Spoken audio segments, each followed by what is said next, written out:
നമ്മൾ ചെറുപ്പത്തിൽ നമ്മളെ ചിത്രം മൂവി കാണുമ്പോഴേ ലാലേട്ടൻ ഇങ്ങനെ ക്യാമറ ക്ലിക്ക് ഓഫ്കോഴ്സ് നമുക്ക് ഫോട്ടോഗ്രാഫർ ആണോ ഫോട്ടോഗ്രാഫിയോടുള്ള ഒരു ഇഷ്ടം കൊണ്ട് വന്ന ആളുകളാണ്. 10th-ലോ 9th-ലൊക്കെ പഠിക്കുമ്പോൾ ഉണ്ടായിട്ടുണ്ട്. ഫോട്ടോഗ്രാഫി ചൂസ് ചെയ്ത ആളുകൾക്ക് ഇതൊരു ജോലിയായിട്ട് ഫീൽ ചെയ്യാറില്ല. സ്നാപ്പ് ആർട്സിന്റെ പോഡ്കാസ്റ്റിന്റെ ഫസ്റ്റ് ഡേ ആണ് ഇന്ന്. നമ്മൾ എന്തിനു വേണ്ടിയിട്ടാണ് ഈ ഒരു പോഡ്കാസ്റ്റ് ചാനൽ ഇൻട്രൊഡ്യൂസ് ചെയ്യുന്നത്? ഓക്കെ, പോഡ്കാസ്റ്റ് ചാനൽ ചെയ്യണമെന്ന് ഒരുപാട് നാളായിട്ട് പ്ലാൻ ചെയ്തിരുന്നു. ഓക്കെ, ഒരുപാട് റീസൺ കാരണം ഇങ്ങനെ നീണ്ടുപോയതാണ്. ലാസ്റ്റ് ഇയർ ഒക്കെ പ്ലാൻ ചെയ്യുന്നുണ്ടായിരുന്നു. സോ ഫൈനലി ഇപ്പോൾ നമ്മൾ സ്റ്റാർട്ട് ചെയ്യാൻ പോവാണ്. സോ ആ ക്വസ്റ്റ്യൻ ഞാൻ തിരിച്ചു ചോദിക്കുകയാണെങ്കിൽ, ഇപ്പൊ നമ്മളെ പോലെ ഒരു മീഡിയ കമ്പനി അല്ലെങ്കിൽ ഫോട്ടോഗ്രാഫി ഇത് ചെയ്യുന്ന ഒരാള് അല്ലെങ്കിൽ ഒരു ഫേം ഒരു പോഡ്കാസ്റ്റ് ചാനൽ ചെയ്യുമ്പോൾ എന്തായിരിക്കും ഓഡിയൻസിന് ഇന്ന് കിട്ടുക? ഒരു ഫോട്ടോഗ്രാഫി എന്താണ്, അതിനെ പറ്റിയുള്ള കാര്യങ്ങളൊക്കെ ആയിരിക്കും. ആക്ച്വലി നമ്മൾ പ്ലാൻ ചെയ്യുന്നത്, നമ്മൾ ഫോട്ടോഗ്രാഫി ഇഷ്ടപ്പെടുന്ന ഒരുപാട് ആളുകളുണ്ട്, ഫോട്ടോഗ്രാഫി റിലേറ്റഡ് ആയിട്ടുള്ള കാര്യങ്ങൾ അറിയാൻ ആഗ്രഹമുള്ള ഒരുപാട് പേരുണ്ട്.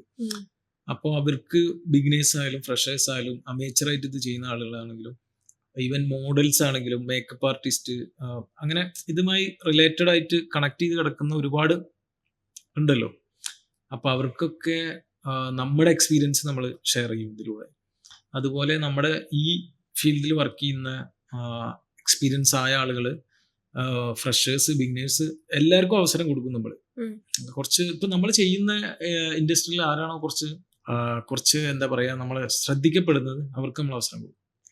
ഓക്കെ, അപ്പൊ ഈ ഒരു കരിയർ ചൂസ് ചെയ്യുമ്പോൾ ഇതിൽ കുറെ അഡ്വാൻറ്റേജും ഡിസഡ്വാൻറ്റേജും കുറെ ഉണ്ട്.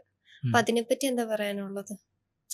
ഫോട്ടോഗ്രാഫി ചൂസ് ചെയ്യുമ്പോൾ ഡിസഡ്വാൻറ്റേജസ് എന്ന് പറയാൻ പറ്റില്ല. അങ്ങനെ എല്ലാ ഫീൽഡിലുള്ള പോലെ റിസ്ക് ഇതിലുണ്ട്.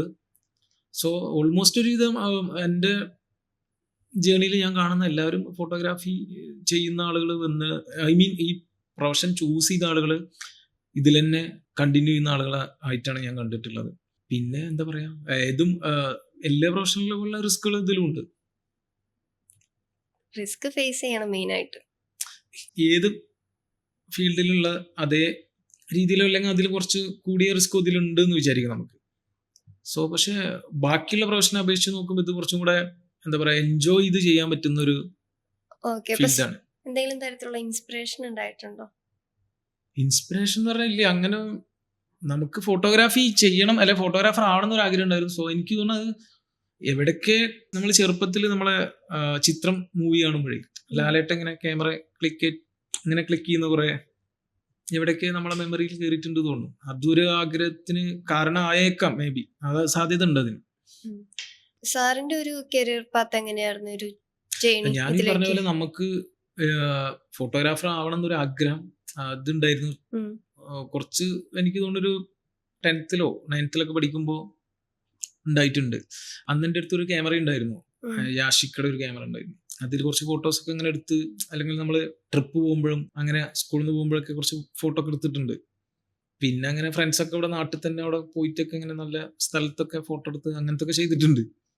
സോ അന്ന് മുതലുള്ള ആഗ്രഹമാണ്. അങ്ങനെ കുറച്ച് എന്താ പറയുക, അന്നത്തെ ടൈമിലൊക്കെ ഇങ്ങനെ നമ്മളൊരു സ്റ്റുഡിയോയിൽ നിന്ന് അപ്പോൾ അവരെ ഫോട്ടോഗ്രാഫേഴ്സ് ഉണ്ടാവും സീനിയർ, അവരുടെ പറഞ്ഞു തരുന്നൊക്കെ പഠിച്ച് അങ്ങനെ വരും. ആ രീതിക്ക് എല്ലാവരും അന്ന് അങ്ങനെ വന്നിട്ടുണ്ടാവുക. സോ നമ്മളും അങ്ങനെ തന്നെയാണ്. ഓക്കെ, ഇപ്പം ബാക്കി ബിസിനസ്സിനെ വെച്ച് കമ്പയർ ചെയ്യുമ്പോൾ ഈ ഫോട്ടോഗ്രാഫി ഫീൽഡ് ബിസിനസ്സായിട്ട് മുന്നോട്ട് കൊണ്ടുപോകുമ്പോൾ എന്തൊക്കെ കാര്യങ്ങൾ മെയിനായിട്ട് ശ്രദ്ധിക്കണം? സത്യം പറഞ്ഞില്ലേ, നമ്മൾ ഫോട്ടോഗ്രാഫിയിൽ ഒരു ബിസിനസ് ചെയ്യണം എന്ന് വിചാരിച്ച് വന്ന ആളല്ല ഈവൻ ഞാൻ. എനിക്കറിയില്ല, അധികം വരുന്ന ഫോട്ടോഗ്രാഫേഴ്സും ഇപ്പോൾ ഒക്കെ പക്ക പ്ലാൻഡ് ആയിട്ടാവും വരുന്നുണ്ടാവാം. എൻ്റെ ടൈമിൽ അല്ലെങ്കിൽ ഞാനൊക്കെ വന്ന സമയത്തും അല്ലെങ്കിൽ നമ്മളെ ഫ്രണ്ട്സൊക്കെ നാട്ടിലായാലും സ്റ്റുഡിയോ ഈ മീഡിയ കമ്പനി റൺ ചെയ്യുന്നവരുണ്ട്. പക്ഷെ അവരൊക്കെ എനിക്ക് മനസ്സിലാക്കുന്നത് ഞാനും ഇതിനോടുള്ളൊരു ഇഷ്ടം കൊണ്ട് വന്നതാണ്.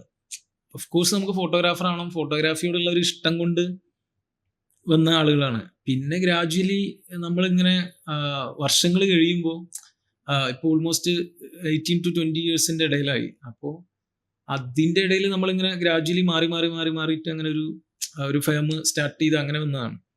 എനിക്ക് തോന്നുന്നു എല്ലാവരും ഒരുവിധമുള്ളവരൊക്കെ ഇപ്പോൾ നമ്മളറിയുന്ന ഇവിടെ ആണെങ്കിലും, ഇവിടെ ഇപ്പോൾ കുറച്ച് വർഷങ്ങളായി ഞാൻ ഇവിടെ ആണെങ്കിലും അങ്ങനെ തന്നെ ആദ്യം ഫ്രീലാൻസ് ആയിട്ട് നിന്നവരുണ്ടാവും, അവർ കമ്പനി തുടങ്ങിയവരുണ്ട്. അങ്ങനെ പെട്ടെന്ന് വന്ന് ചെയ്ത അപൂർവം ആളുകളുള്ളൂ.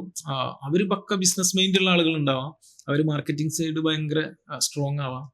ബേസിക്കലി നമ്മൾ ക്രിയേറ്റീവ് ആയിട്ടുള്ള ഫോട്ടോഗ്രാഫർ, അല്ല ഫോട്ടോഗ്രാഫി ഇഷ്ടപ്പെടുന്ന ആളുകളാണ്. നമ്മൾ പിന്നെ ഗ്രാജുവലി അങ്ങനെ വന്ന് പെട്ടതാണ്. അല്ലാതെ പ്ലാൻ ചെയ്ത് ഇങ്ങനെ ബിസിനസ് ചെയ്ത് ഇങ്ങനെ ഇതാകണം ഫ്ലോർ അങ്ങനെയൊന്നുമില്ല. പിന്നെ ഇങ്ങനെ തുടങ്ങി സെറ്റായി വരുമ്പോൾ പിന്നെ ഇങ്ങനെ പുതിയ പുതിയ പ്ലാനുകൾ വരിക എന്നല്ലാതെ ഇത് ബിസിനസ് ചെയ്തതിന് ഭയങ്കര പ്രോഫിറ്റ് ഉണ്ടാക്കാം ഒരിക്കലും അങ്ങനെയല്ല. അത് ഐ മീൻ പാഷനാണ്, നമ്മുടെ പാഷനാണ്. നല്ല രീതിയിൽ മുന്നോട്ട് പോവാണെന്നുണ്ടെങ്കിൽ നല്ലൊരു കരിയർ ഗ്രോത്ത് തന്നെ ഈ ഒരു ഫീൽഡിൽ നമുക്ക് കിട്ടും. അതാണ് അത് എനിക്ക് തോന്നുന്നു. ഇപ്പൊ ബാക്കിയുള്ള എല്ലാ ഫീൽഡിലുള്ള പോലെ തന്നെയാണ് ഇതിലും. എന്ന് വെച്ച് ബാക്കി പറയുകയാണെങ്കിൽ കുറച്ചും കൂടെ മെയിൻ ആയിട്ട് ഞാൻ കാണുന്നത് എന്താ വെച്ചാൽ, ഈ ഫോട്ടോഗ്രാഫറായിട്ട് ഫോട്ടോഗ്രാഫി ജോബ് ചെയ്യുന്ന ആളുകൾ, പ്രൊഫഷൻ ചൂസ് ചെയ്ത ആളുകൾക്ക് ഒരിക്കലും ഇതൊരു ജോലിയായിട്ട് ഫീൽ ചെയ്യാറില്ല. അതിപ്പോൾ എനിക്ക് തോന്നിയിട്ടില്ല. എൻ്റെ ഫ്രണ്ട്സിനോട് സംസാരിക്കുമ്പോഴും അല്ലെങ്കിൽ ഇത് ചെയ്യുന്ന ആളുകൾ അവർക്കൊന്നും ഒരു ജോലി ചെയ്ത പോലെ തോന്നുന്നില്ല. അല്ല നമ്മളൊരു ബാക്കിയുള്ള ജോലി ഇപ്പോൾ ചെയ്യുമ്പോൾ എനിക്കറിയില്ല, അങ്ങനെ ബാക്കിയുള്ള ജോലിനെ മോശമായിട്ട് പറയില്ല. ബാക്കിയുള്ള ജോലി ചെയ്യുമ്പോൾ കുറേ കഴിയുമ്പോൾ അതിനോടൊരു ചിലപ്പോൾ അങ്ങനെ പറയുന്നത് കേട്ടിട്ടുണ്ട്, ഞാൻ ഈ ജോലി ചെയ്തു അതിന്ന് സ്വിച്ച് ചെയ്ത് ഇങ്ങോട്ട് പോയി. ഇതിൽ വന്ന ആളുകൾ അങ്ങനെ സ്വിച്ച് ചെയ്യൽ വളരെ കുറവാണ്. ഇനിയിപ്പോൾ അത് ബേസിക്കലി ഇത്രേ ഉള്ളൂ, അത് അവർ ഇതിനോടുള്ള ഇഷ്ടം കൊണ്ടാണ് ഇതിൽ നിൽക്കുന്നത്. ഈ ഫിനാൻസ് വേണം, അല്ല ഒരു എന്താ പറയുക, ഒരു ഗ്രോത്ത് നോക്കുന്ന ഫൈനാൻസ് മാത്രം നോക്കുന്നതാവില്ല. അപ്പോൾ ഒരു ഭയങ്കര ടാലൻ്റുള്ള ആളുകൾ ചിലപ്പം ഒരു ഒരു ഒരു നല്ല ക്രിയേറ്റീവ് വർക്ക് ചെയ്ത് അടുത്തൊരു എന്ത് ക്രിയേറ്റീവ് വർക്ക് ചെയ്യാന്നാവും ആലോചിക്കേണ്ടത്. ഒരിക്കലും ഞാൻ ഇത്ര ദ്രംസിന് ഈ വർക്ക് എടുത്ത് അടുത്തത് ഇത്ര ദ്രംസിന് എടുക്കണമെന്ന് ആലോചിക്കുന്നത് ഉണ്ടാവും. അതൊക്കെ പിന്നെ സെക്കൻഡറി വരുന്നതാണ്. ഫസ്റ്റ് എനിക്ക് തോന്നുന്ന ഒരു ക്രിയേറ്റീവ് സൈഡാണ്. ക്രിയേറ്റീവായിട്ട് എത്രത്തോളം ബെറ്റർ ഔട്ട്പുട്ട് കൊടുക്കാമെന്നാവും ആലോചിക്കുന്നുണ്ടാവുക. സോ അതുകൊണ്ട് ഇതൊരു ജോലി അങ്ങനെ ബുദ്ധിമുട്ടായിട്ട് തോന്നില്ലേ. ബാക്കിയുള്ള ഫീൽഡിൽ വെച്ച് നോക്കുമ്പോൾ ഇതൊന്ന് കുറച്ചൊന്ന് നോട്ടീസ് ചെയ്യുന്ന ഒരു ഫോട്ടോഗ്രാഫർ ആയി കഴിഞ്ഞാൽ, അല്ലെങ്കിൽ ഒരു കുറച്ച് വാല്യൂ ഉള്ള ആളായി കഴിഞ്ഞാൽ, പിന്നെ അവർ പറയുന്ന പൈസയ്ക്ക് അല്ലെങ്കിൽ അവർ പറയുന്ന എന്താ പറയുക പാക്കേജ് നമ്മൾ തീർച്ചയായിട്ടും എന്താ പറയുക അവർക്ക് പേ ചെയ്യാൻ റെഡിയാണ്. അതായത് നമ്മളൊരു കുറച്ച് പേര് അറിയുന്ന രീതിയിൽ നമ്മൾ ഒരു പൊസിഷനിൽ എത്തിക്കഴിഞ്ഞാൽ നമ്മളെ തേടി ആൾക്കാർ ഇങ്ങോട്ട് വരുന്നു. അതെ അതെ അതെ അതെ ഇപ്പൊ ആക്ച്വലി എനിക്ക് തോന്നുന്നത് എന്താ പറയുക, ഇപ്പോഴത്തെ കാലഘട്ടത്തിൽ കുറച്ചും കൂടെ ഒക്കെ അറ്റൻഷൻ കിട്ടാൻ ഈസിയാണ്. നമുക്ക് കുറച്ച് സോഷ്യൽ മീഡിയ പ്ലാറ്റ്ഫോമുകൾ ഉണ്ട്.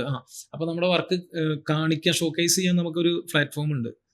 കുറച്ച് മുന്നേ അല്ലെങ്കിൽ കുറെ നമ്മളൊക്കെ തുടങ്ങുന്ന ആ കാലഘട്ടത്തിലൊന്നും അങ്ങനത്തെ അവസരങ്ങളില്ല. അതായത് നമ്മൾ പോയി എടുത്തു കൊടുത്ത് അല്ലെങ്കിൽ അത് കണ്ട് അത് ഓക്കെ എന്ന് പറഞ്ഞാൽ അവരെ ത്രൂ അങ്ങനെ മൗത്ത് പബ്ലിസിറ്റി കിട്ടിയിട്ടൊക്കെയാണ് വർക്ക് വരല്.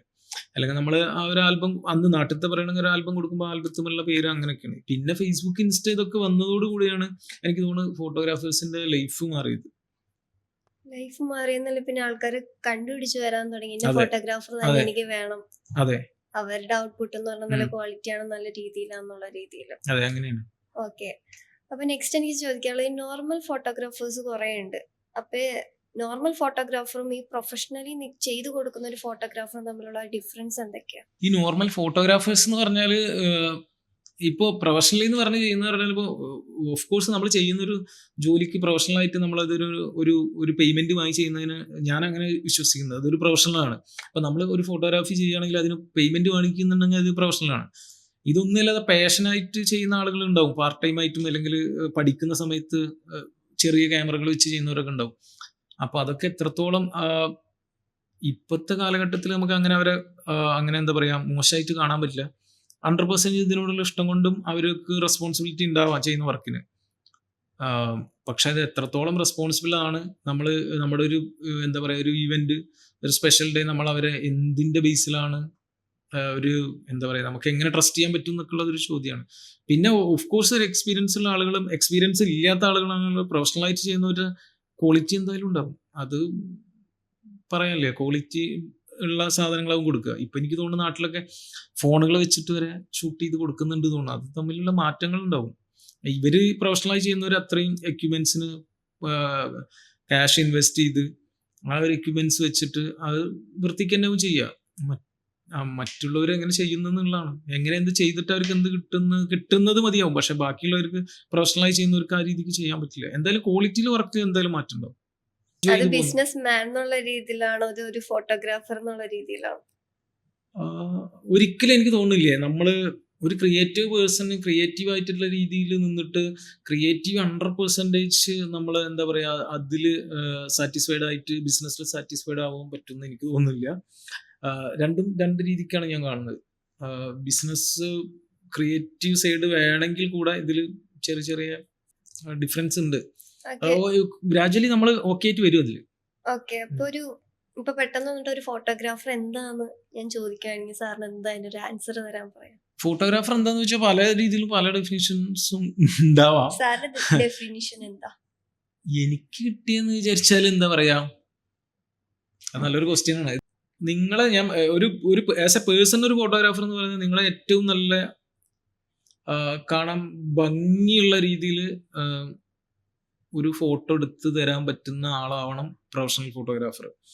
അതിൽ ഞാൻ ഒന്ന് പറഞ്ഞുതരാം. ഇപ്പൊ ഞാൻ നിന്നിട്ട് നിങ്ങളെ കുറെ അതാണ് ഒരു ഫോട്ടോഗ്രാഫർ ശ്രദ്ധിക്കേണ്ട മെയിൻലി ഒരു പോയിന്റ്.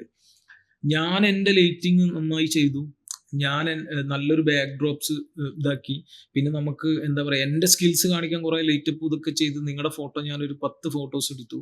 സോ മേ ബി നിങ്ങൾക്ക് ഇഷ്ടമാണെന്നില്ല. ആദ്യം ഞാൻ നിങ്ങളുടെ പ്രൊഫൈൽ ഏതാണ്, നിങ്ങൾക്ക് ഏത് പ്രൊഫൈലിൽ നിൽക്കുമ്പോഴാണ് നിങ്ങളെ കാണാൻ ബ്യൂട്ടിഫുള്ള്, നിങ്ങളെ എങ്ങനെ ഞാൻ എന്താ പറയുക ക്യാമറയ്ക്ക് മുന്നിൽ ബെറ്റർ ആയിട്ട് നിങ്ങൾക്കൊരു ഫോട്ടോ തരാൻ പറ്റുക എന്നുള്ളത് ഞാൻ ആദ്യം എനിക്ക് അതിനെ കുറിച്ചൊരു ഐഡിയ വേണം. അതായത് ഒരു ഫോട്ടോ എടുക്കുന്നതിന് മുമ്പ് ഒരു ഫോട്ടോഗ്രാഫറുടെ വ്യൂയിലൂടെ അതിന് എത്രമാത്രം ബ്യൂട്ടിഫുൾ ആക്കാന്ന് അയാൾ വേണം വേണം വേണം വേണം എന്താ പറയുക, ഞാൻ ഭയങ്കര ലൈറ്റിങ്ങും എൻ്റെ ടാലൻസ് കാണിക്കാനല്ല നിങ്ങൾ പോർട്ട്ഫോളിയോ ചെയ്യാനോ അല്ലെങ്കിൽ നിങ്ങൾ അതാണ് ബേസിക്. ഒരാൾ നിങ്ങൾക്ക് ഇഷ്ടപ്പെടുന്ന രീതിയിൽ നമുക്ക് എടുത്തു തരാൻ പറ്റുന്നുണ്ടെങ്കിൽ അതന്നെ ആസ് എ ഫോട്ടോഗ്രാഫർ. ഇന്ന് സ്റ്റാപ്പ് ആർട്ട് സ്റ്റോക്കിന്റെ ഫസ്റ്റ് എപ്പിസോഡ് ആയിരുന്നു. അപ്പോൾ ഈ ഒരു എപ്പിസോഡിൽ എന്തിനു വേണ്ടിയിട്ടാണ് നമ്മൾ ഈ ചാനൽ തുടങ്ങിയത്, നമ്മൾ ആർക്ക് വേണ്ടിയിട്ടാണ് മെയിനായിട്ട് ഫോക്കസ് ചെയ്തത്, എല്ലാ കാര്യങ്ങളും സംസാരിച്ചു. അപ്പോൾ ഇനി വരുന്ന എപ്പിസോഡിൽ നമ്മൾ പുതിയ പുതിയ കാര്യങ്ങളും പുതിയ പുതിയ ടിപ്സും പുതിയ ആൾക്കാരുടെ എക്സ്പീരിയൻസും കാര്യങ്ങളൊക്കെ ഷെയർ ചെയ്യുന്നതായിരിക്കും. അപ്പോൾ ഇനി വരുന്ന എപ്പിസോഡുകളും നിങ്ങൾ കാണാം. അപ്പോൾ നെക്സ്റ്റ് എപ്പിസോഡിൽ നമുക്ക് വീണ്ടും കാണാം. അതുവരേക്കും ബൈ.